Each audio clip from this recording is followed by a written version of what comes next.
L'air dans l'ancien bureau de mon grand-père était épais, lourd de l'odeur du cèdre et d'une tension si vive qu'elle aurait pu faire couler le sang. Ma belle-mère, Sandra, se tenait près du bureau en acajou, la main tendue, tremblant non pas de peur mais d'une cupidité froide et calculée. Le code, Maya, sifflait-elle, sa voix un murmure éraillé qui écorchait le silence. Donne-moi le code d'accès au compte en fiducie maintenant, ou je te promets que tu ne sortiras pas de cette maison avec un seul sou à ton nom.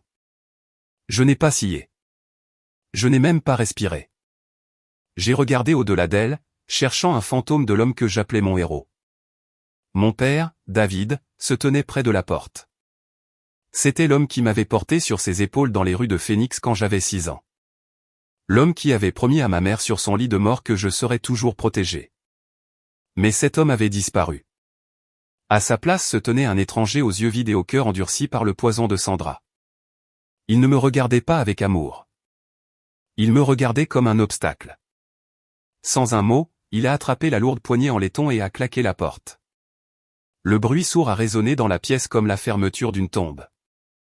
Mon cœur martelait contre mes côtes, un oiseau frénétique piégé dans une cage d'os. Mais j'ai gardé mon visage comme un masque de pierre. Puis c'est arrivé. Mon père, un homme qui n'avait jamais élevé la voix contre moi en 28 ans, a levé le poing. Il est entré dans la lumière de la lampe de bureau en laiton, son visage tordu dans un ricanement de rage pure et sans phare. Il s'attendait à ce que je m'effondre. Il s'attendait à ce que je tombe à genoux, que je sanglote et que je supplie sa pitié, que je lui remette la clé numérique de l'héritage que grand-père Arthur avait mis 40 ans à construire. Il pensait me connaître. Il pensait que j'étais encore cette petite fille qui se cachait sous les couvertures pendant un orage. Il s'est approché, l'ombre de son poing planant sur moi comme une aile sombre. « Ne me teste pas, Maya, gronda-t-il. Je suis ton père. Tout dans cette maison, tout dans cette banque m'appartient. Maintenant, donne-lui le code. » Je l'ai regardé droit dans les yeux. Les mêmes yeux ambrés profonds dont nous avions tous deux hérité de l'homme qui avait réellement bâti cet empire. Je n'ai pas reculé. Je n'ai pas détourné le regard. Au lieu de cela, j'ai lentement, délibérément, levé ma jambe. Sandra a halté, pensant que j'allais frapper, et le poing de mon père s'est resserré, prêt à frapper. Mais je ne le visais pas. Mon pied s'est dirigé vers le dessous du lourd bureau en cèdre, cherchant le petit bouton encastré que seules 2 personnes au monde connaissaient. Grand-père Arthur l'avait installé il y a 30 ans pour un autre type d'intrus. Mais ce soir, il allait servir son véritable objectif. Alors que mon orteil entrait en contact avec le plastique froid de l'alarme silencieuse, un signal aigu et imperceptible a été envoyé directement à une société de sécurité privée à 3 rues de là. À ce moment-là, quelque chose s'est produit que personne dans cette pièce, ni Sandra, ni mon père, n'aurait jamais pu prévoir. Le courant de toute la maison n'a pas seulement vacillé. Il s'est coupé. Et dans l'obscurité soudaine et suffocante, le prédateur et la proie ont échangé leur rôle. Mon nom est Maya Miller. J'ai 28 ans, et il y a 10 minutes, j'ai réalisé que les gens qui partagent votre sang ne sont pas toujours ceux qui protègent votre cœur.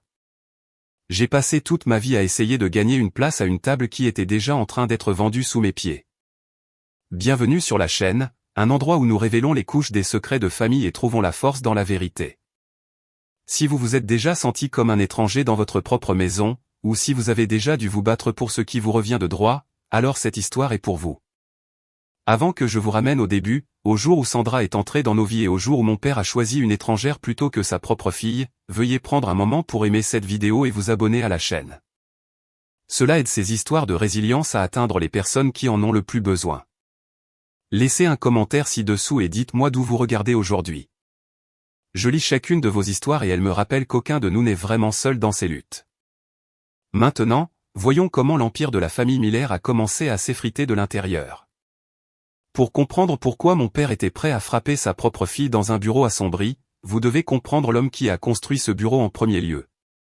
Mon grand-père, Arthur Miller, était un homme qui sentait les copeaux de cèdre, les vieux plants et la chaleur sèche et honnête d'un été à Phoenix. Il ne croyait pas aux raccourcis.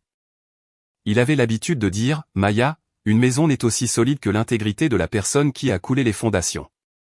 Si tu triches sur le béton, les murs finiront par révéler ton secret. » J'avais 8 ans lorsqu'il m'a emmené pour la première fois sur un chantier à la périphérie de Scottsdale. Le soleil de l'Arizona était un poids physique sur mes épaules, mais grand-père Arthur marchait dans la poussière comme s'il possédait l'air lui-même.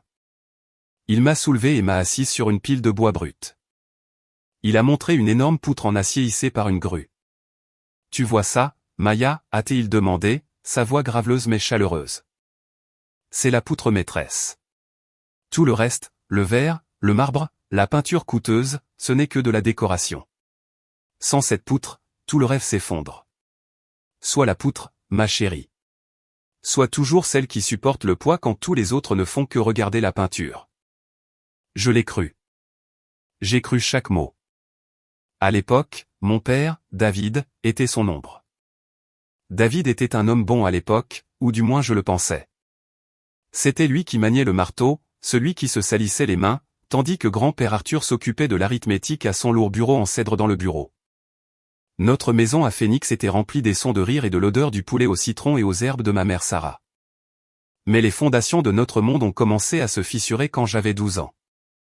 On a diagnostiqué à ma mère une maladie cardiaque rare. Pendant 2 ans, la maison qui était autrefois pleine de musique est devenue une cathédrale de chuchotements et le bip clinique est rythmé des moniteurs. Mon père a changé à ce moment-là.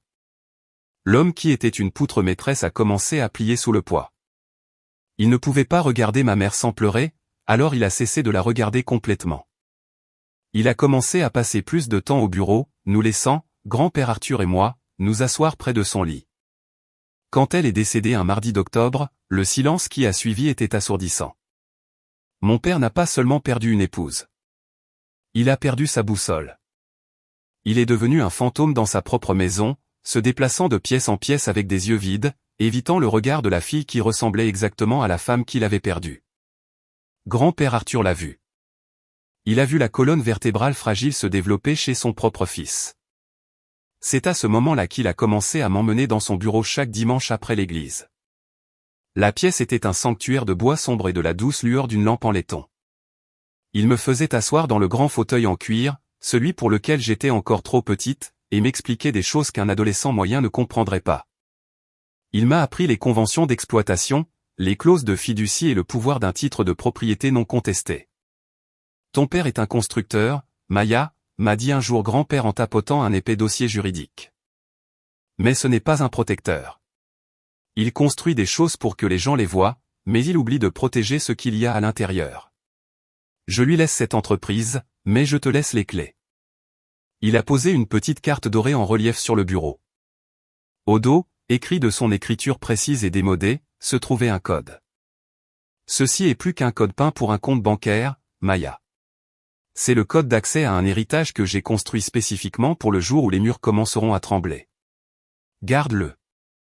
Ne le donne à personne, pas même à ton père, jusqu'à ce que tu sois certaine que les fondations sont sur le point de se briser. Je n'ai pas compris la gravité de la chose à l'époque. J'étais juste une fille qui regrettait sa mère et aimait son grand-père.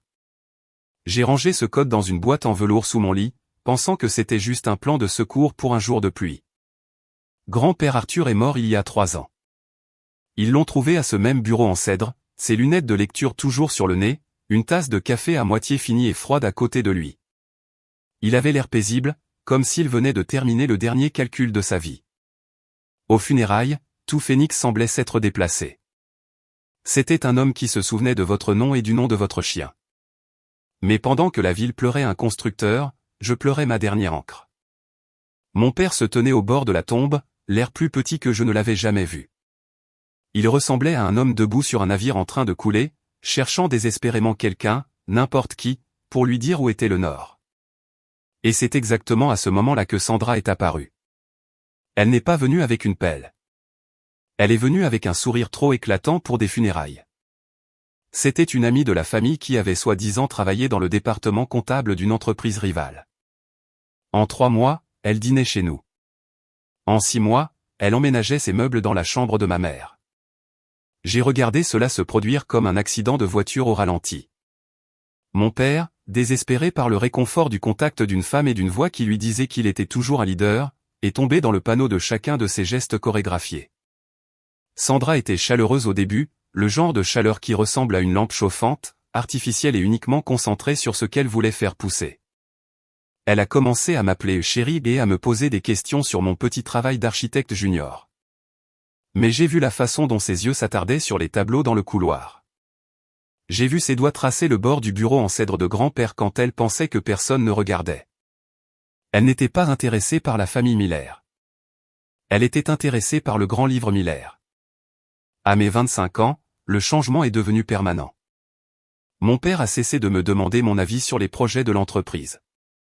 Les dîners du dimanche, autrefois une tradition de discussion sur l'entreprise et la famille, sont devenus une scène pour Sandra pour parler de la modernisation de l'entreprise et de la réaffectation des actifs. Je me souviens être assise à table, regardant la chaise vide où ma mère s'asseyait, puis le bout de la table où mon père était assis, hochant la tête comme une marionnette à tout ce que Sandra disait. « David, chéri, disait-elle, sa voix comme du miel mélangé à du verre. Maya est si occupée avec sa propre vie. Nous ne devrions pas la surcharger avec le stress de l'héritage de l'entreprise. Pourquoi ne pas reclasser les documents de fiducie? Ce serait tellement plus simple pour tout le monde. » Mon père me regardait, puis la regardait, et sa colonne vertébrale s'affaiblissait un peu plus. Elle a raison, ma chérie. Je veux dire, Maya, Sandra ne fait que veiller à notre avenir. Notre avenir. C'était le mensonge qu'ils ont utilisé pour commencer la démolition de ma vie. Mais ils ont oublié une chose. Grand-père Arthur ne m'avait pas seulement appris à lire un plan. Il m'avait appris à trouver les fissures cachées dans une structure avant que tout ne s'effondre. Et je savais, en regardant Sandra verser un autre verre de vin à mon père, que les fissures se propageaient rapidement. Sandra n'a pas commencé par un cri. Elle a commencé par un murmure. Elle est entrée dans nos vies comme une douce pluie de printemps. Mais j'ai vite réalisé qu'elle était plutôt une inondation lente. Silencieuse, implacable, et conçue pour emporter tout ce que ma mère avait construit. Cela a commencé par de petites choses. 3 mois après avoir emménagé dans le domaine Miller, je suis rentré de mon cabinet d'architecture pour trouver le couloir sentant le jasmin cher au lieu du cèdre et de la lavande que ma mère avait toujours préféré. Je suis passé devant la console en acajou et je me suis arrêté. La photo encadrée de ma mère et moi à ma remise de diplôme du lycée avait disparu. À sa place se trouvait un grand cadre argenté de Sandra et mon père à un gala de charité auquel je n'avais pas été invité. Maya, chérie, a appelé Sandra de la cuisine, sa voix légère et artificielle. J'espère que ça ne te dérange pas. Cette vieille photo prenait un peu la poussière, et le cadre était tellement démodé. Je l'ai mise en lieu sûr pour toi. Un lieu sûr s'est avéré être une boîte en carton dans le garage, cachée derrière une pile de vieux pneus. C'était sa stratégie. La chaleur rayonnante. La chaleur de Sandra avait un rayon. Elle s'étendait à mon père, à ses amis mondaines et à l'image de l'épouse parfaite qu'elle jouait. Mais ce rayon ne m'a jamais touché. Dès que mon père quittait la pièce, son sourire ne s'estompait pas seulement.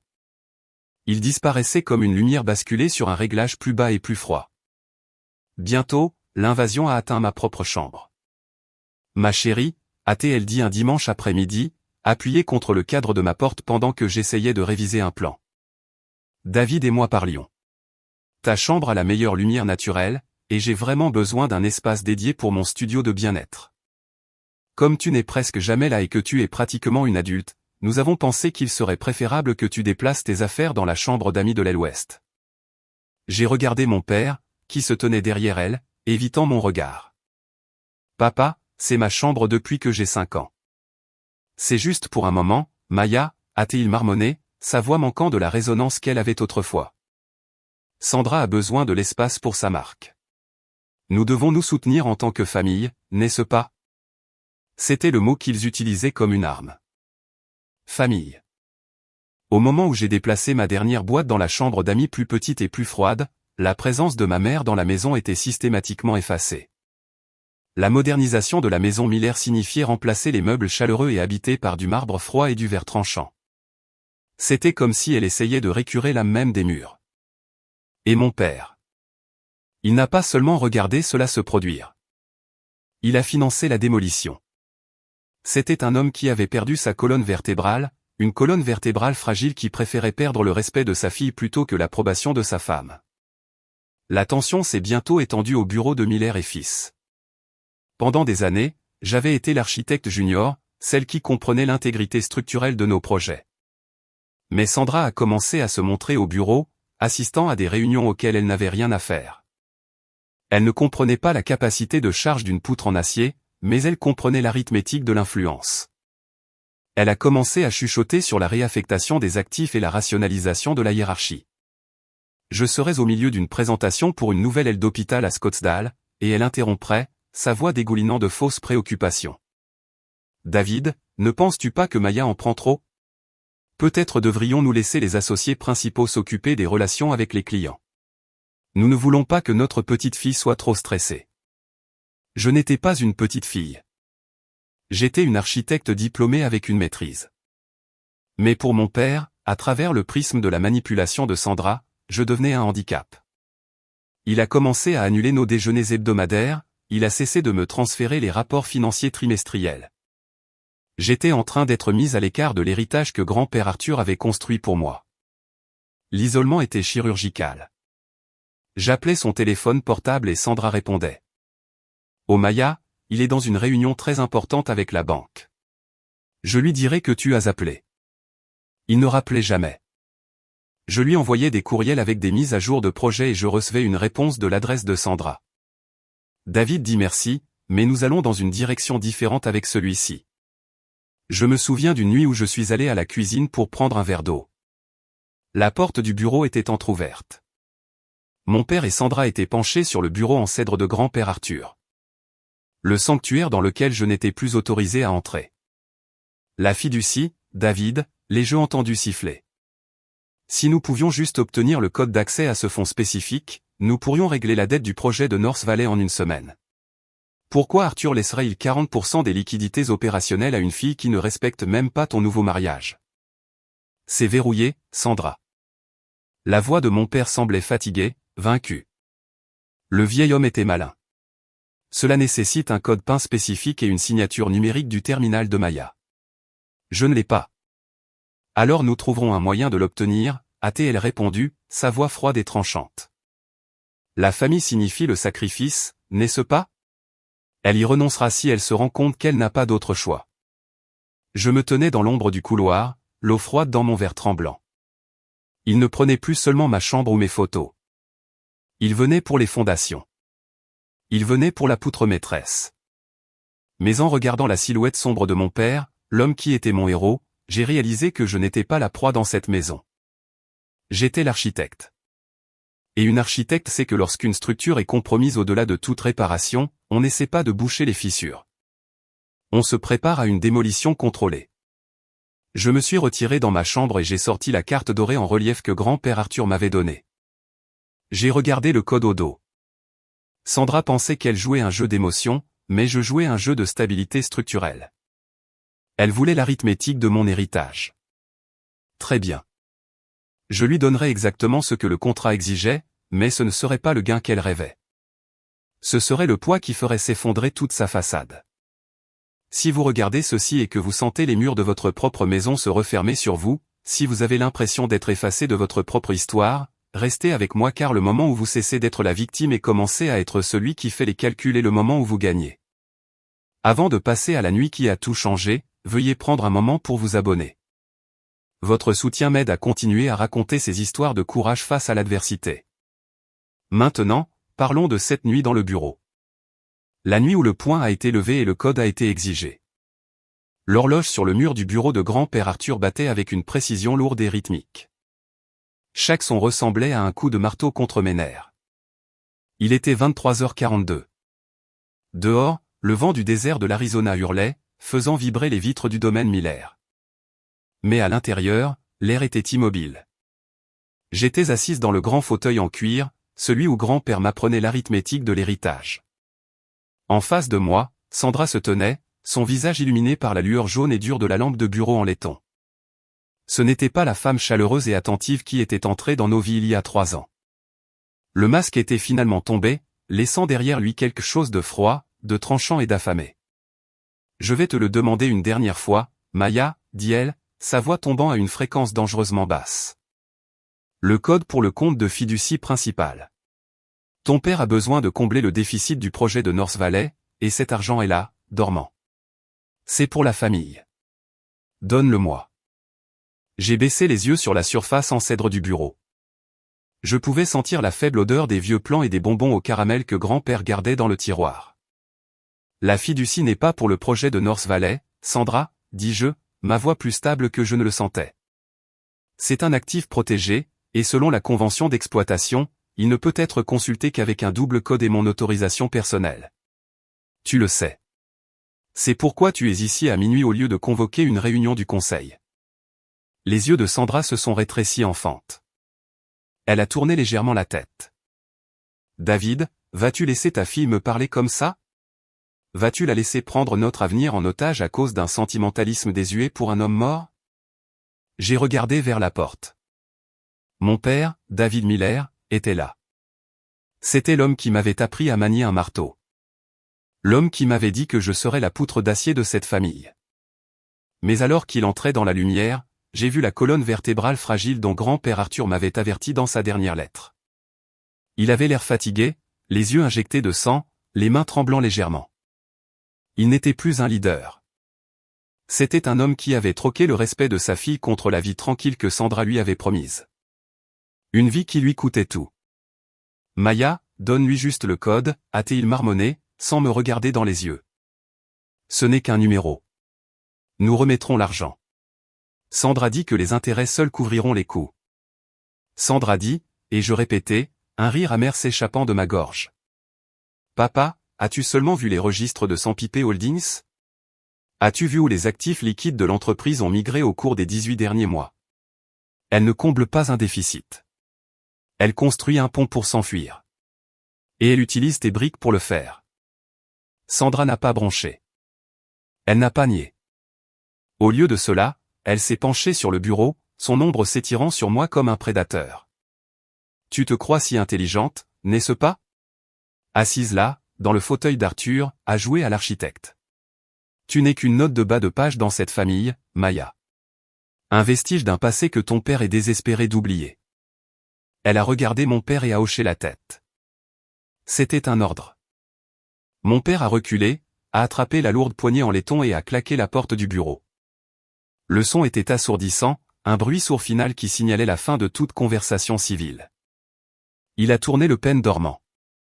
Le clic de la serrure a pesé comme un poids physique sur ma poitrine. Papa, qu'est-ce que tu fais? Ai je demandé, mon cœur commençant à s'emballer. Il n'a pas répondu. Il a marché vers moi, son ombre grandissant sur les étagères. Il s'est arrêté à seulement 2 pieds. Il a regardé Sandra, cherchant son approbation, puis il m'a regardé. Pour la première fois de ma vie, j'ai vu une rage authentique et débridée dans ses yeux. Ce n'était pas la rage d'un homme qui avait été lésé.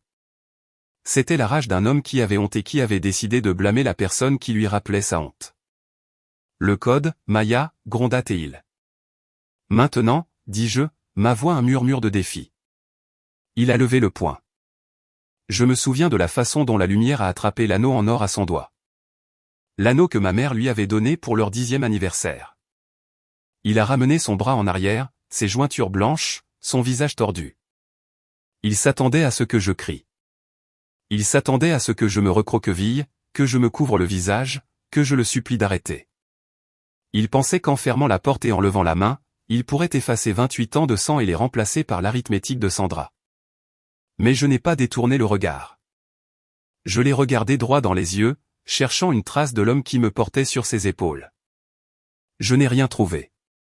Et à ce moment-là, le dernier fil de loyauté que j'avais pour lui s'est rompu.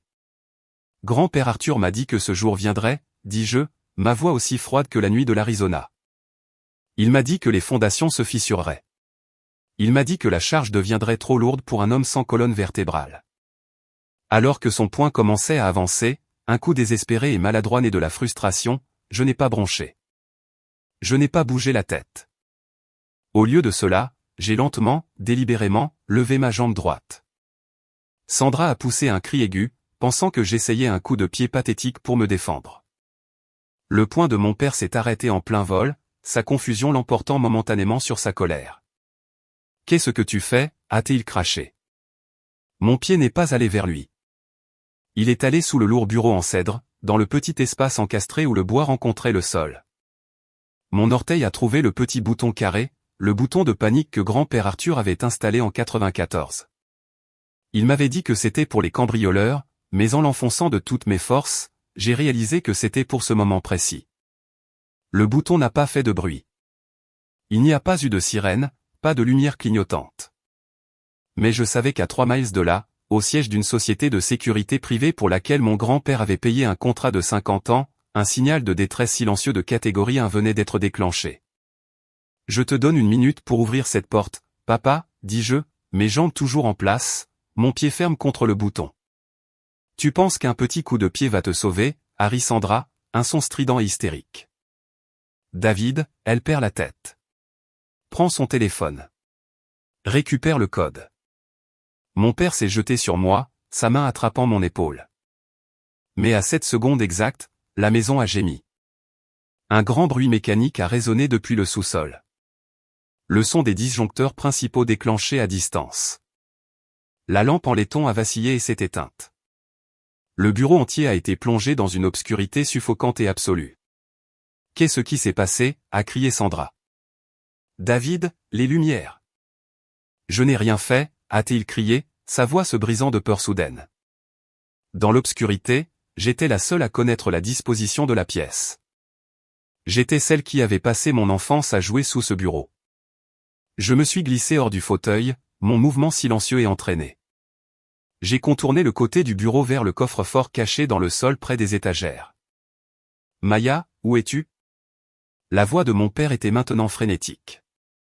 Il trébuchait dans le noir, ses mains heurtant le bureau en cèdre, faisant tomber le presse-papier nu. Je n'ai pas répondu. J'ai atteint le coffre-fort, mes doigts dansant sur le clavier. Je n'avais pas besoin de lumière. Je connaissais la séquence par cœur. Ce n'était pas le code que Sandra voulait. C'était le protocole de dérogation. Dehors, le bruit du gravier crissant sous les pneus a percé le vent. Puis, l'éclair aveuglant des phares a frappé les fenêtres du bureau, traversant l'obscurité comme des projecteurs de recherche. Des gyrophares bleus et rouges ont commencé à danser sur les murs en acajou. Le bruit sourd des bottes sur le porche a suivi. Phoenix Private Security, ouvrez la porte immédiatement. Une voix a retenti à travers un mégaphone. Sandra était figée. Je pouvais entendre sa respiration aiguë et superficielle dans le noir. Mon père avait cessé de bouger. Il se tenait au centre de la pièce, une silhouette d'homme qui avait réalisé qu'il venait de commettre un crime contre sa seule enfant dans une pièce construite par son père. « Maya » a-t-il chuchoté, sa voix tremblante. « Maya, dis-leur que c'était une erreur. Dis-leur que nous étions justes. Nous étions juste en train de parler. » Je me suis levé. Les documents de dérogation et le disque de sauvegarde serrés contre ma poitrine. L'alimentation de secours pour les lumières d'urgence du bureau s'est activée. Une douce lueur rouge qui faisait ressembler la pièce à une scène de crime. Je l'ai regardé, debout là, avec son poing encore partiellement levé. Puis Sandra, qui essayait frénétiquement de lisser ses cheveux et de remettre son masque.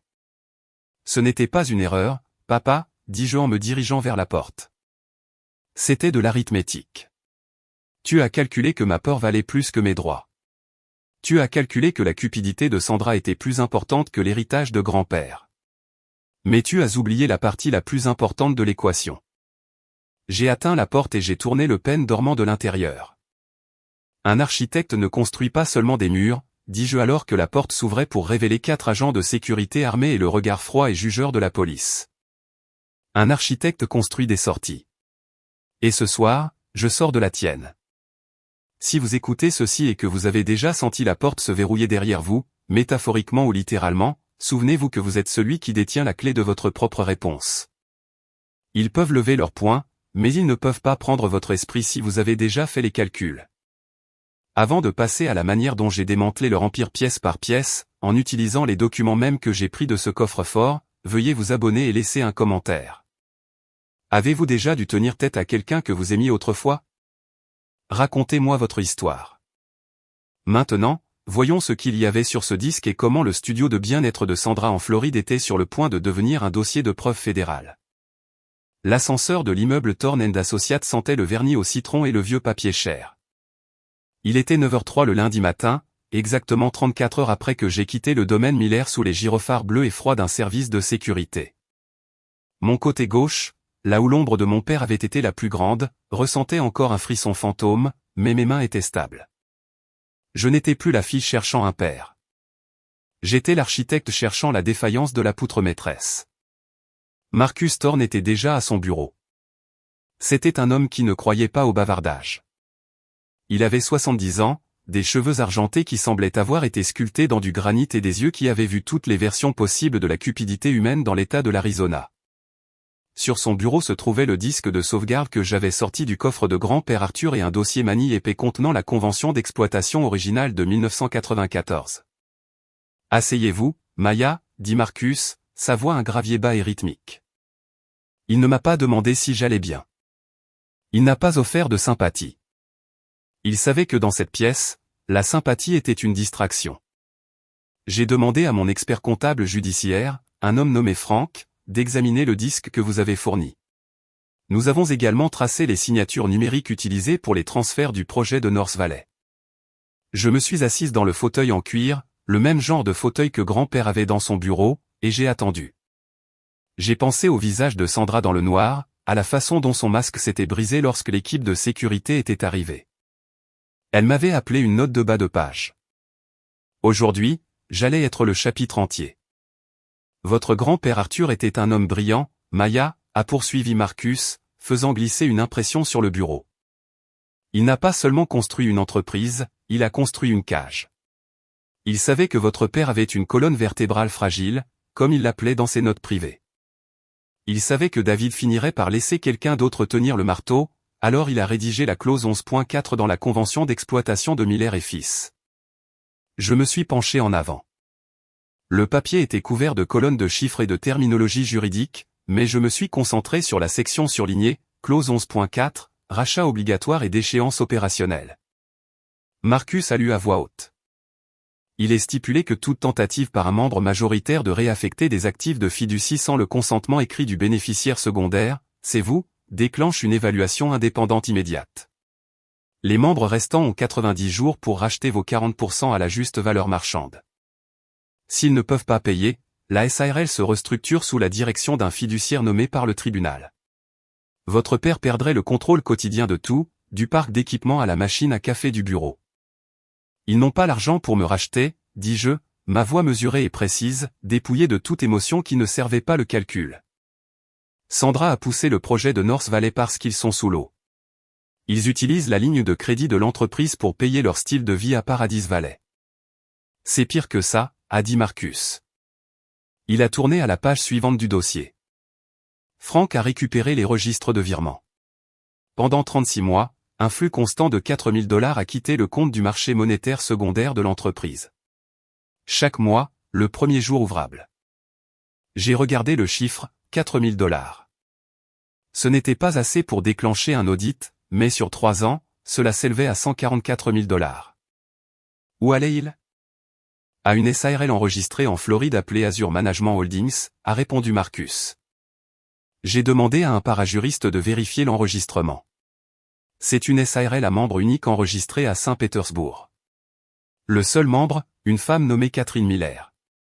La connaissez-vous? Catherine. Non. Attends.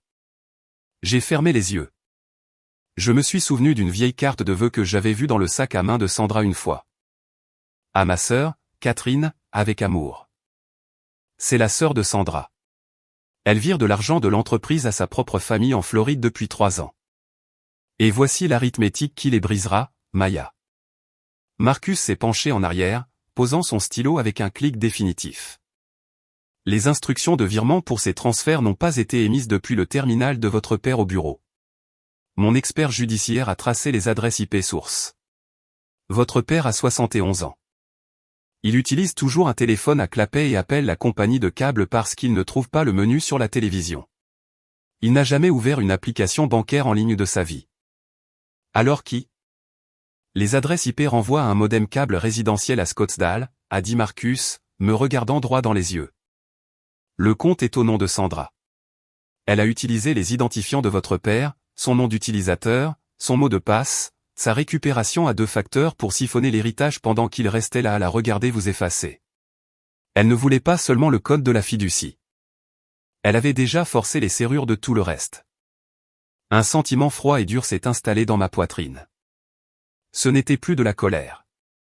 La colère est un feu qui se consume. C'était du béton, solide, lourd et permanent.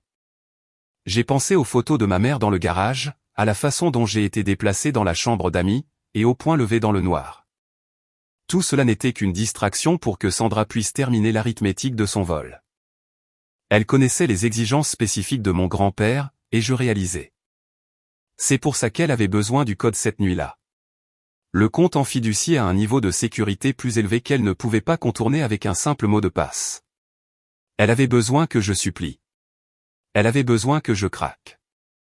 Mais vous ne l'avez pas fait, a dit Marcus, un fantôme de sourire apparaissant sur son visage de granit. Vous avez levé la jambe et appuyé sur un bouton à la place. Et parce que vous l'avez fait, nous avons maintenant les preuves judiciaires de fraude par virement bancaire, d'abus financiers envers une personne âgée et d'une violation de la convention d'exploitation que votre père a signée sans lire au-delà de la page 4. Je me suis levé et je suis allé à la fenêtre. En bas, le trafic de Phoenix se déplaçait en une grille silencieuse et organisée. J'ai regardé mon reflet dans la vitre. Je portais une robe bleu marine, la couleur préférée de grand-père Arthur. Je ressemblais à une femme qui pouvait concevoir une aile d'hôpital ou un pont. Mais je ressemblais aussi à une femme qui savait exactement comment démanteler une structure qui n'était plus sûre à habiter. Quelle est la prochaine étape, Marcus? J'ai déjà rédigé la notification formelle, a-t-il dit, tapotant une enveloppe blanche sur son bureau. Richard, votre père, la recevra par courrier recommandé dans 48 heures. Elle l'informe de votre renonciation volontaire à votre participation de 40% et du rachat obligatoire de 90 jours. Elle inclut également une copie de courtoisie du rapport judiciaire concernant Azure Management Holdings. J'ai déjà pris contact avec le bureau du procureur du comté. L'arithmétique de la vie secrète de Sandra est sur le point de devenir une affaire publique. Va-t-il se battre? Il ne peut pas. La clause est blindée. Votre grand-père l'a fait rédiger par un spécialiste spécifiquement pour survivre à ce scénario. Il n'y a pas de faille. Il n'y a pas d'angle d'attaque. Il a 90 jours pour trouver près de 2 millions de dollars où il perd l'entreprise. Il n'a pas 2 millions, dis-je doucement. Alors il renonce au contrôle opérationnel, a répondu Marcus. Le tribunal nommera un fiduciaire pour superviser la liquidation ou la restructuration. L'enseigne Miller et Fils restera, mais l'homme derrière le bureau sera un étranger. J'ai pris mon sac à main et le dossier. J'ai ressenti un étrange sentiment de paix. Pendant 14 ans, j'avais été celle qui essayait de supporter le poids. J'avais été la poutre d'acier dans une maison qui ne voulait pas de moi. Je m'étais assise à leur table, j'avais mangé leur nourriture, et je les avais regardés effacer le nom de ma mère des murs. Tout cela en attendant que mon père se souvienne qui j'étais. Mais en me dirigeant vers la porte, je me suis souvenu de ce que grand-père Arthur m'avait dit sur cette pile de bois. Sois la poutre. Sois toujours celle qui supporte le poids quand tous les autres ne font que regarder la peinture. Je ne détruisais pas la vie de mon père. Je laissais simplement la structure refléter sa véritable intégrité. Si les fondations étaient construites sur la cupidité de Sandra et le silence de mon père, elles n'étaient jamais destinées à tenir. Maya, a appelé Marcus alors que j'atteignais la porte. Je me suis retourné. Êtes-vous sûr de vouloir aller jusqu'au bout? Une fois que j'aurai déposé ces documents lundi matin, le compte à rebours commencera. Il n'y aura pas de retour en arrière. C'est de l'arithmétique maintenant. J'ai regardé la carte dorée en relief dans ma main, puis le dossier manille qui contenait la vérité sur la femme que mon père avait choisie à ma place. Déposez-le, Marcus, dis-je, ma voix aussi solide que les poutres d'acier que grand-père Arthur aimait. Les chiffres ne mentent pas. Il est temps que la famille Miller voie ce qui se passe lorsque la poutre maîtresse s'éloigne enfin. Si vous regardez ceci et que vous avez passé des années à essayer de sauver une relation qui était déjà en train d'être vendue sous vos pieds, restez avec moi car le moment où vous cessez d'être la victime et commencez à être celui qui fait les calculs est le moment où vous gagnez. Avant de passer au règlement de compte final, le dîner où l'enveloppe blanche arrive et la vérité éclate, veuillez vous abonner et laisser un commentaire. Avez-vous déjà dû utiliser la vérité comme une arme? Maintenant, voyons ce qui s'est passé lorsque mon père a réalisé qu'il avait levé le poing contre la seule personne qui protégeait réellement son héritage. La réunion a été fixée pour le samedi après-midi, exactement 7 jours après la nuit du poing levé. Je ne suis pas venu seul. Marcus Thorne marchait à mes côtés, sa mallette en cuir ressemblant à une arme dans la lumière de l'après-midi. Nous n'avons pas frappé. J'avais toujours ma clé, et pour la dernière fois, je l'ai utilisée pour entrer dans la maison qui avait autrefois abrité le rire de ma mère. La table de la salle à manger était mise, mais pas pour le dîner. Sandra était là, les yeux gonflés, les cheveux inhabituellement en désordre. Mon père était assis au bout de la table, ressemblant à un homme qui avait vieilli de 10 ans en une semaine. La colonne vertébrale fragile était maintenant pleinement visible. Il ne pouvait même pas lever le menton pour me regarder. « Maya, Dieu merci tu es là », a commencé Sandra. Sa voix une plainte aiguë et désespérée. « Nous pouvons arranger ça. Ton père était juste stressé. Il ne le pensait pas. Nous sommes une famille, n'est-ce pas? Les familles n'utilisent pas de gardes de sécurité et d'avocats les unes contre les autres. » Je ne me suis pas assise. Je me suis tenu à l'autre bout de la table, à la place où grand-père Arthur s'asseyait. Marcus a posé l'enveloppe blanche devant mon père. « Ce n'est pas une conversation sur les sentiments, Sandra, dis-je, ma voix résonnant dans la pièce froide en marbre. C'est une conversation sur l'arithmétique.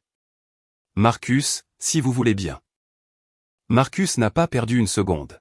« Monsieur Miller, ce dossier contient le rapport judiciaire d'Azure Management Holdings. Il détaille 47 virements mensuels de $4 000 chacun, envoyés du compte secondaire de votre entreprise à une SARL en Floride enregistrée au nom d'une Catherine Voss, la sœur de Sandra. » Le silence qui a suivi était absolu. Les yeux de mon père sont passés du dossier à Sandra. La trahison l'a frappé comme un coup physique. Il avait choisi cette femme plutôt que son propre sang, et elle avait vendu son héritage pour $4 000 par mois. « David, c'était pour nous », a crié Sandra, sa main agrippant son bras.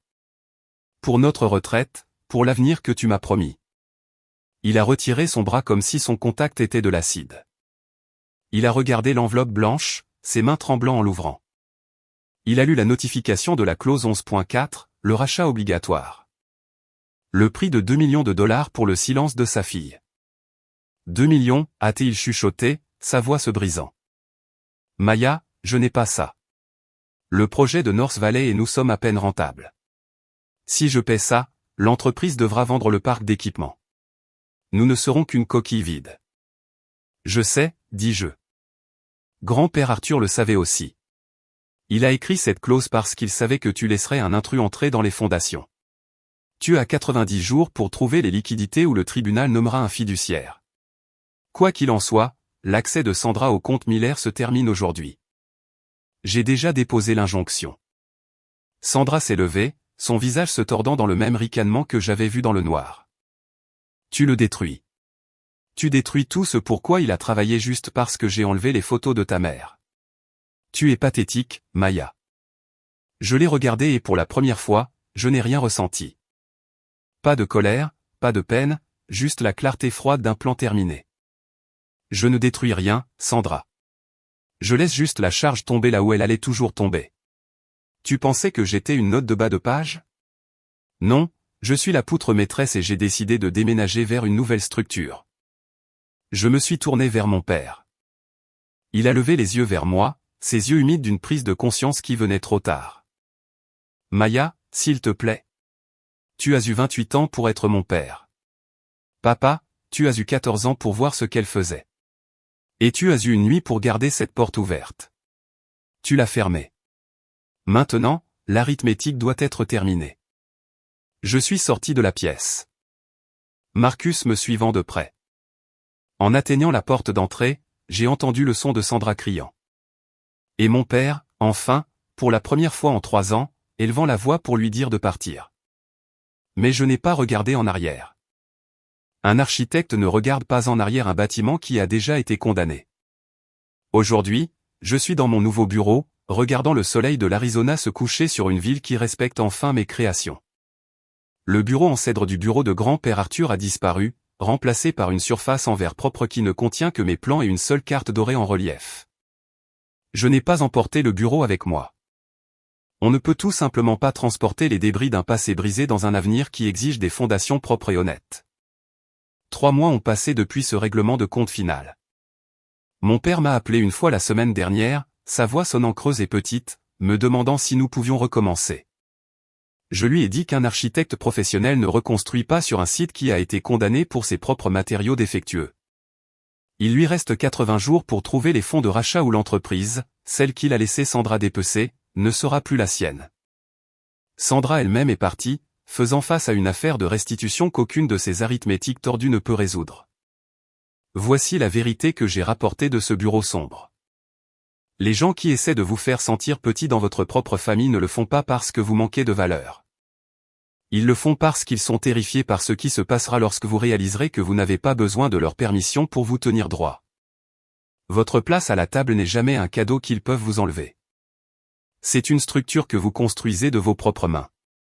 Si vous avez déjà été celui qui faisait les calculs pendant que tout le monde était occupé à célébrer votre effacement, souvenez-vous de ceci. Ne laissez pas leur poing levé ou leur silence froid devenir votre plafond. Construisez votre propre empire. Merci d'avoir parcouru ce voyage avec moi. Si l'histoire de Maya vous a rappelé votre propre valeur, veuillez vous abonner et partager cette vidéo. Laissez un commentaire ci-dessous. Avez-vous déjà dû vous éloigner pour enfin vous trouver? Je vous verrai dans la prochaine.